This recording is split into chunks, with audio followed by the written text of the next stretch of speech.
And you can say, well, if I really want to see the categories, then you put something like this, and then it add more. Okay, today I'm going to show you how to create your very first Power BI report. After you launch Power BI, you'll see something like this screen here. You can say get started. It will ask me to enter my email address for synchronization with Power BI service. I don't need that, so I could just close that. And then default screen is like this. So you'll say import data from Excel, import data from SQL Server, and some other stuff. For this very first tutorial, I'll show you just import data from Excel because we are familiar with Excel. So we are going to click this and then go to the place where you can find your files. So the file that I'm going to use is office supplies. So I click it, open it.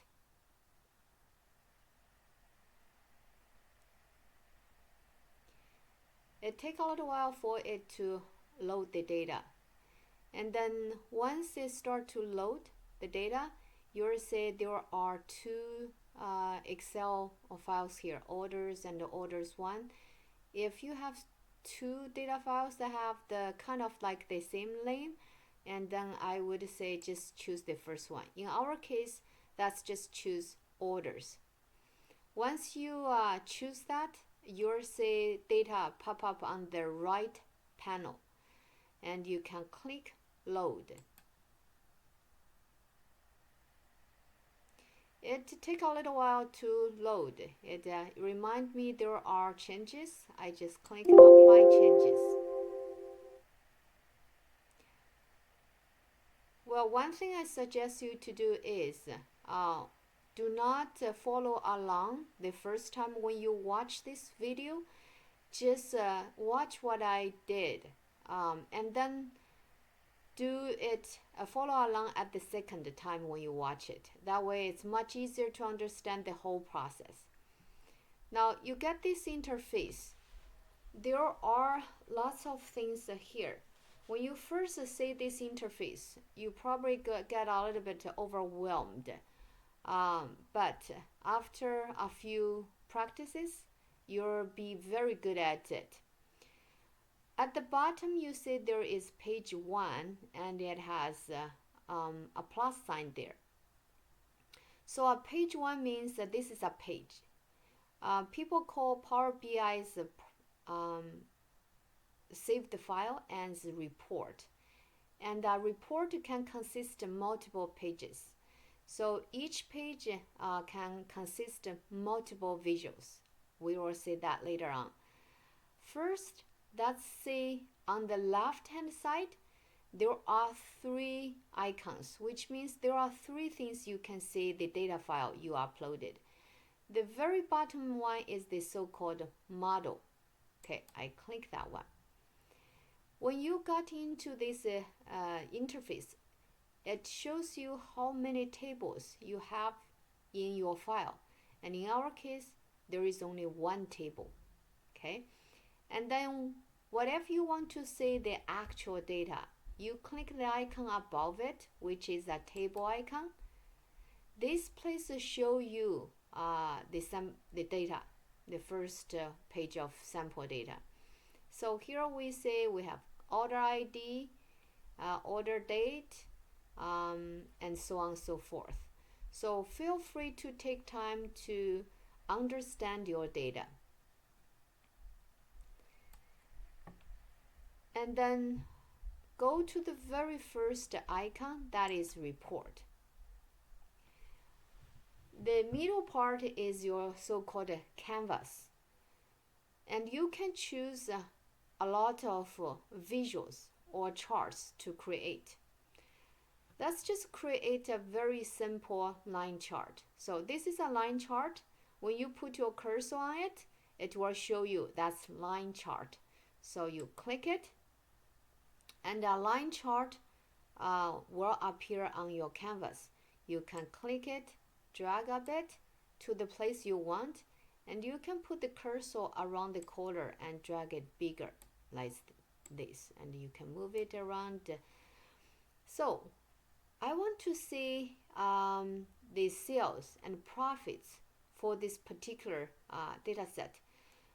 This data set is about office supplies Chen store in the US, their sales data and profit data. So I want to see the sales over the years. So first of all, I'll choose order date. When you see an icon like a calendar, that is a date data type. Okay, and other data field, how do you know which data field? You can do math. Whenever you have this kind of M sign, it's a sum sign. That sign means it's a number and you can do some manipulation. But for the postal code, really, we don't want to do any manipulation. So now that's the sales. Once you highlight order date and sales, you will see a line chart. 2016 has low sales. Other years have sales that increased. So that is a very simple line chart. As long as you click the items you want, it will create the chart automatically for you. Easy, right? What if I want to see the comparison between the sales and profit? I still want to keep this chart, but then I can do another chart. So you right click on the chart, and then you have a pop-up window, and go to the very bottom. There is copy visual. You copy it, and then you do Control C. Now you have another chart. You can move it around. Now I want to add a profit. So when you add profit, the chart changes.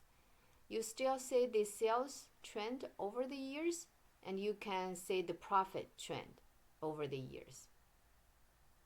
It seems like the profit is not a lot. Okay, I want to create some more charts. For example, column charts. But I already use all the spaces on this page. What I'm going to do? So what I'm going to do is add another page. So you just click that add, it automatically give you another page. And this time I'll create our chart, a column chart. So I say clustered column chart, click it, and I'll drag it a little bit bigger. Okay, and then I would choose category, subcategory, and sales. Okay, so let's do category, and then let's do select sales. Okay, so what categories do we have here? It has technology, furniture, and office supplies. We can also add profit. Okay, you can see profit is added to the column chart. What if I want to say, in addition to category, I want to say subcategories, which means inside the technology, what are subcategories we have? So we can add subcategory.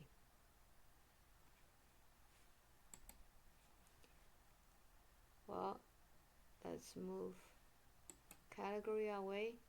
So then you remove category and put subcategory. It would look like this. What if you want to make a bar chart? A bar chart is a horizontal bar with the horizontal bars. So once you get this one click, you can click this one, the bar chart.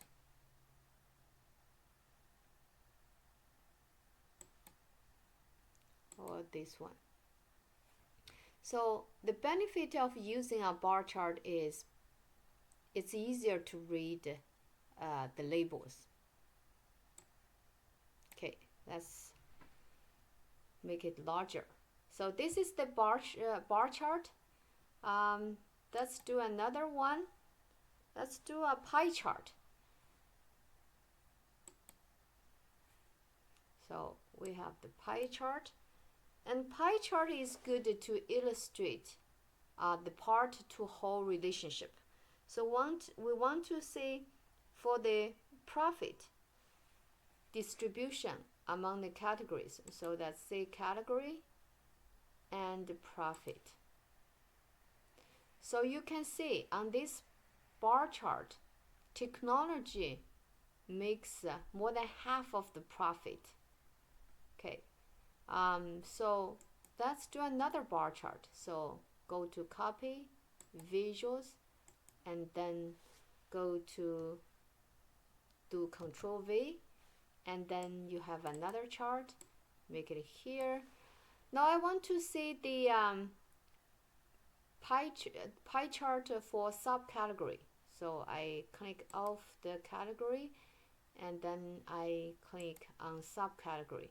So you now see that what are the subcategories that make lots of profit. So the leading three are copiers, phones, and accessories. If you want to do a little bit more digging, you can go to analyze data for those. For now, let's just say we are good for this. Another one I want to show you is the so-called map chart. Let's go to here. There are two kinds of map chart. One is ArcGIS map. The other is just a map. I think oftentimes the ArcGIS map doesn't work, so I use just the map one. But the map one doesn't work as good as I expect. However, I want to show you how to do this. So you have this, and again, we want to choose. So we choose the state, and then we choose profit. So now you see you have the profits of those states.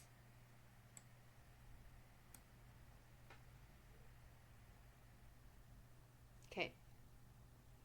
Now I want to show you how to save the report first. Let's go to save as. I'll say exercise 3, Chen, and I'll save it.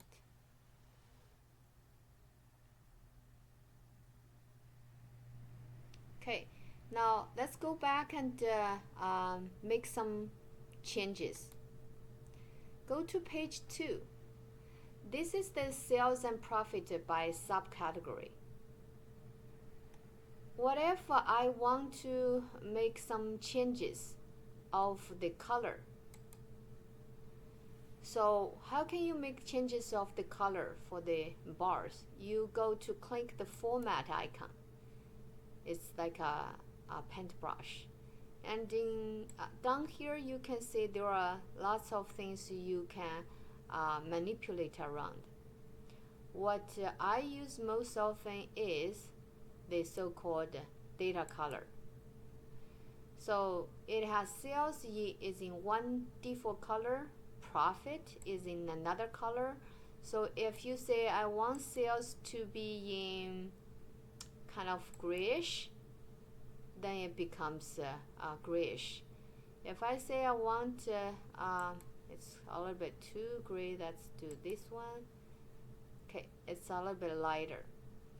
What if I want to highlight some particular bars? Okay, so what you can do is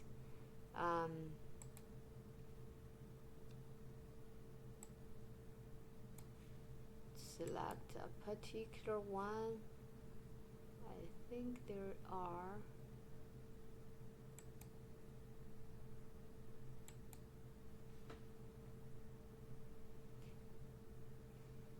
Okay, maybe I create another one to show you. Okay, let's do another one.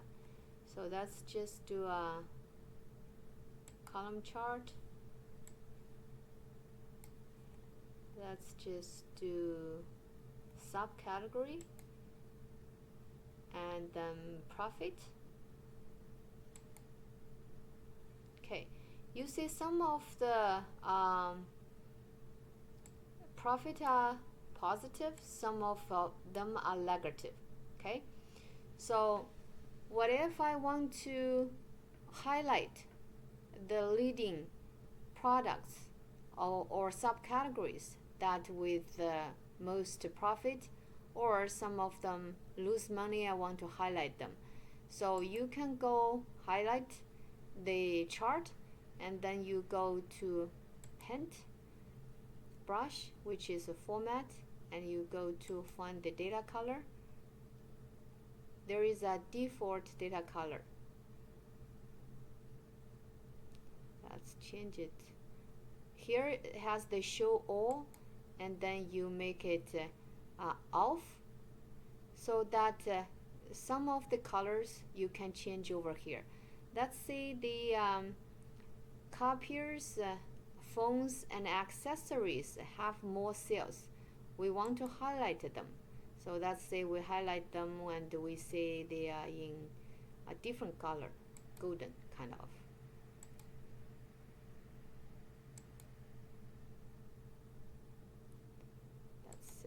Let's do it again. The golden kind of color. The golden kind of color. Accessory. Okay, and it's hard to read because the titles are tilted. So I want to make it a horizontal bar. So let's do this. Now it's much easier to read, right? And if you drag down or screen down this, you can see some of them are negative. So what are the negative? Tables, bookcases are the ones that have negative profit. So if we want to highlight them in red, we can go down here, very bottom, bookcases didn't earn much money. Let's highlight them. Supplies didn't earn much money. In fact, they are. No, we want to make them the same. And then what else? I think that's pretty much tables. Okay, so now you got a chart with some colors to do the highlighting. Okay, so that's where you can change the colors.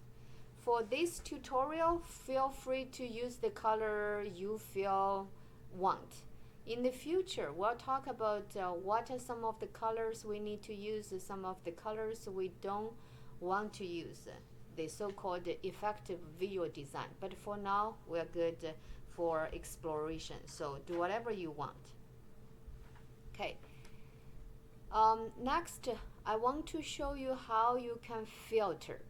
Okay, so the filter means you display some data and don't display other data.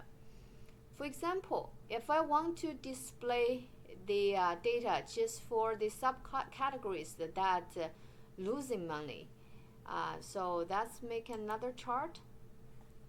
Let's say still we have column chart, we have subcategory, and we have profit. We will make it horizontal like the one before. But this one we say we don't want to show the positive profit. We only want to show the negative profit. So here in the filter, you can specify it. So you can show that subcategory and profit. Let's say profit, we really want to show the items that is less than $10, the $0, which means negative. So you click apply filter. Okay, and then those are the negative. So supplies, bookcases, and tables. Those are the subcategories that lost money. So you may want to dig out a bit more. What are the products in those categories or subcategories that are losing money? So that's the subcategory. And also by using the filtering, and you can use the so-called sorting. Okay, this one sort from least to most. Okay, so if you want to sort it other way, you go to more options, you go to sort. This highlighted the sort descending. If you want to sort ascending, you do this. Okay, so this is how you do the sorting. Another thing I want to show you is you can change the page names. So we want to rename it. The first page, let's say it's a summarization. It's years, in fact. Let's see. And the second one is subcategory. So let's say we just name it subcategory.